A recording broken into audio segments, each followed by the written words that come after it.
L'islamophobie, c'est la haine ou la peur de l'islam, des musulmans. Mais on peut dire qu'islamophobie a aujourd'hui une autre connotation. C'est finalement le rejet des musulmans. Quand on attaque une jeune femme dans la rue parce qu'elle porte un foulard, c'est bien parce qu'elle est musulmane et qu'elle affiche sa foi qu'on l'attaque et qu'on l'agresse physiquement, y compris dans des choses très difficiles. Il y a bien sûr un peu cette contradiction sémantique. Si on dit qu'au nom de la lutte contre l'islamophobie, il est interdit de critiquer l'islam, c'est une erreur, et je revendique le droit de critiquer l'islam.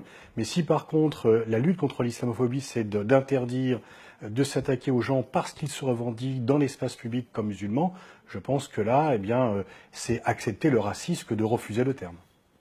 Certains responsables politiques estiment qu'ils vont faire grossir leur pelote électorale s'ils s'attaquent aux musulmans. Je ne sais pas s'il y a un vote musulman, mais en tous les cas, il est clair qu'il y a un vote anti-musulman, auprès duquel de nombreux responsables courent et auprès duquel de nombreux médias courent également. On l'a vu récemment avec l'affaire du Burkini, ça a été un tollé général dans le monde. Et moi, ce qui me fait un peu peur et ce qui m'inquiète, c'est la dégradation de notre image à l'étranger. Il est clair, et je le constate dans mes déplacements, dans les différents contacts avec l'ensemble des ambassadeurs étrangers, des contacts étrangers ou de nos propres représentants à l'étranger, l'image de la France s'est dégradée et parce que nous passons pour intolérants globalement à l'égard de l'islam. Le CCIF ne devrait pas exister. Le CCIF ne devrait pas exister. Mais il existe peut-être parce que il y a une partie des médias, des responsables politiques qui ne font pas leur boulot. Si on combattait le racisme anti-musulman de la même façon que d'autres formes de racisme, peut-être qu'il ne serait pas nécessaire que le CCIF existe. Et donc il y a, je crois qu'une opération que je trouvais particulièrement réussie, c'est l'opération de distribution de pain au chocolat Gare Saint-Lazare, de répondre par l'humour, sans excès de l'humour, et donc, mais en même temps, lorsque la parole des victimes n'est pas retenue, le fait de la porter me paraît une bonne chose.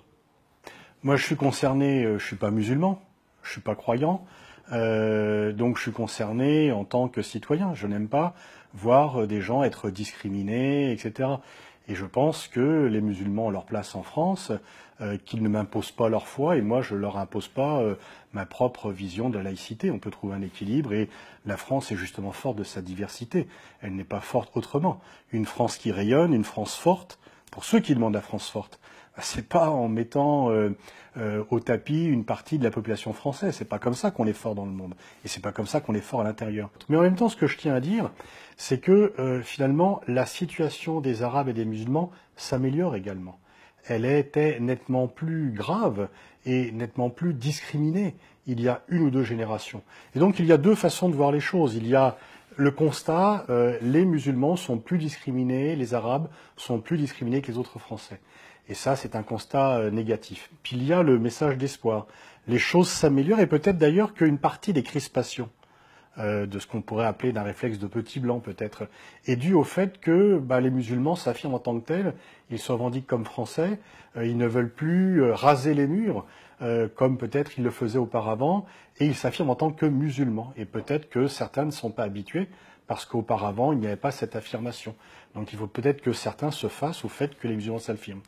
Donc je crois qu'il est aussi important de ne pas noircir excessivement le tableau, ou du moins dans un tableau qui n'est pas satisfaisant, de voir les facteurs d'espoir dans ce tableau.